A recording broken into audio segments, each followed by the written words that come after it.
आज तुमच्यासोबत नवीन सहकारी सुनेत्रा पवार लागलेले आहेत. विलिनीकरणे सुद्धा राष्ट्रवादी चर्चासभागृहात सुरू आहे.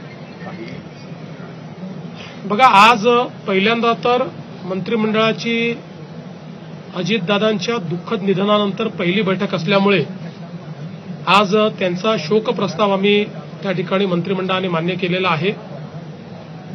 आज सुनेत्राताई पवार यांची पहिली मंत्रिमंडळ बैठक होती, पण दुखवटा असल्यामुळे आम्ही केवळ शब्दसुमनाने औपचारिक त्यांचं स्वागत केलेलं आहे. आणि मला विश्वास आहे की त्यांच्या नेतृत्वामध्ये राष्ट्रवादी काँग्रेस पक्ष कालच्याही निवडणुकीत अतिशय चांगला परफॉर्मन्स त्यांचा राहिलेला आहे आणि भविष्यातही चांगल्या पद्धतीने काम करेल. बाकी विलिनीकरणाचे वगैरे जे विषय आहेत ते त्यांच्या पक्षाचे विषय आहेत. त्या विषयात मी बोलणं योग्य होणार नाही. त्यांचा पक्ष त्या संदर्भात बोलेल.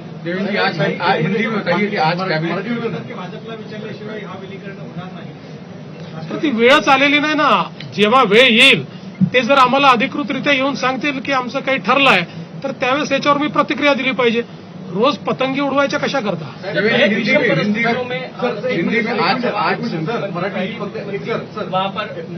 ठाणे आणि ठाण्यामध्ये 2 मेट्रो प्रकल्प ऑलरेडी तयार झालेले आहेत. त्याचं उद्घाटन कधी साधारणतः अपेक्षित, कारण की लोकांना आता काय आहे की त्याचं अंतिम सर्टिफिकेट हे कधी येईल आणि ते सर्टिफिकेट आल्याबरोबर आम्ही त्याचं उद्घाटन करू. देवेंद्र जी, हिंदी में बताइए, आज सुनेत्रा पवार उप मुख्यमंत्री के तौर पर आपके कैबिनेट मंत्रिमंडल में शामिल